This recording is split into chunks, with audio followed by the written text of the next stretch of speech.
Olá, eu sou Maria Elada e esse é o Qualivida TV, um programa semanal da CEISA Assistência Médica, que vem falar aqui para vocês sobre saúde, bem-estar e qualidade de vida. O objetivo é contribuir para tirar dúvidas sobre questões relacionadas à saúde. Nós temos hoje um convidado, que é o Dr. Rafael Eduardo, que é um médico pediatra, faz parte do corpo clínico da CEISA e também ele é auditor da Associação Policial de Assistência à Saúde. E vamos abordar um tema hoje muito comentado na mídia, de uma maneira geral, que é a obesidade infantil. Que a gente sabe, né, doutor Rafael, da importância que é esse tema hoje para a população. Os números são bem elevados, inclusive nessa faixa etária, tomando um volume aí de quase 15% das nossas crianças hoje são portadoras da obesidade. Nesse sentido, quais são as causas que contribuem para as crianças hoje, na atualidade, ficarem obesas? Bom, o índice até 5 anos atrás era em torno de 10%. Você vê como é que está o negócio, já estamos em 15%, imagine no futuro, tá? As causas, a gente tem as causas que vai desde hereditário, genética, aquelas coisas todas, como nós temos as causas ambientais e causas culturais, tá? Então, é a cultura antiga, que criança gorda é saúde, as causas ambientais, devido à modernidade, falando da criança que fica muito tempo na televisão, criança que fica muito tempo no computador, criança que não faz atividade física, criança sedentária, sabe? Tudo isso daí é que leva, esses fatores é que levam à obesidade que está nos preocupando todo. O índice está alarmante e a gente está ficando muito preocupado. Então, doutor Rafael, criança gordinha não é sinônimo de saúde. E quais as doenças relacionadas com a obesidade infantil?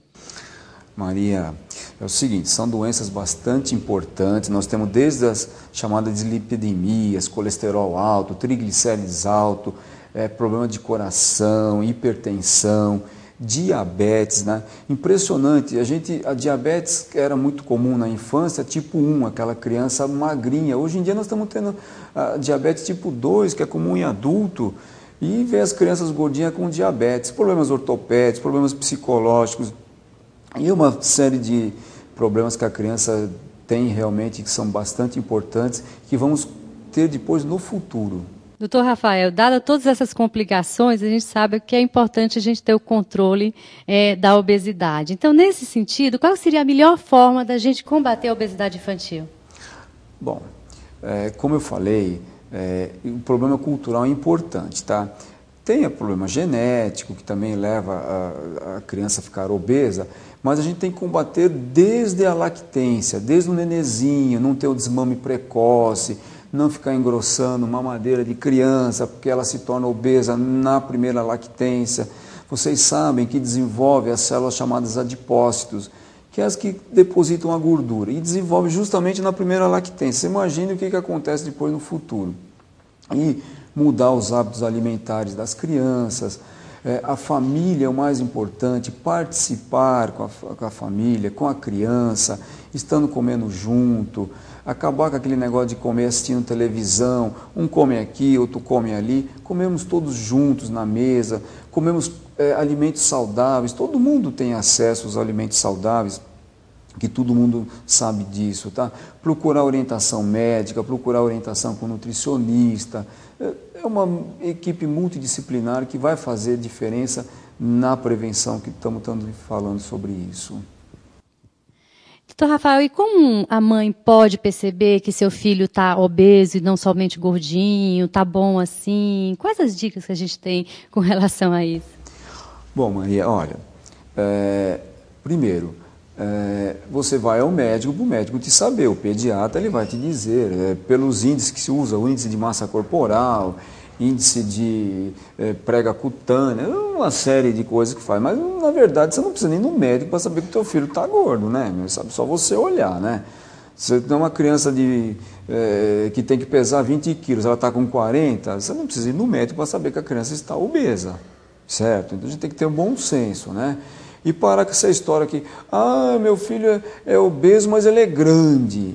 Não é é isso, gente. Entenda o seguinte, a criança obesa adianta a idade óssea, então dá aquela falsa impressão que a criança é grande, na verdade a idade óssea da criança está adiantada. O que acontece? Dá aquela falsa impressão que a criança não é obesa. Mas é ter bom senso e procurar ajuda, que é o mais importante. Doutor Rafael, falando em senso, tem um dito do senso comum, que a criança pré-adolescente, quando cresce, acaba emagrecendo. Quando ela é gordinha, que ela estica no estirão, acaba emagrecendo. Isso é verdade? Mentira! Mentira! Isso daí é uma coisa falsa, tá?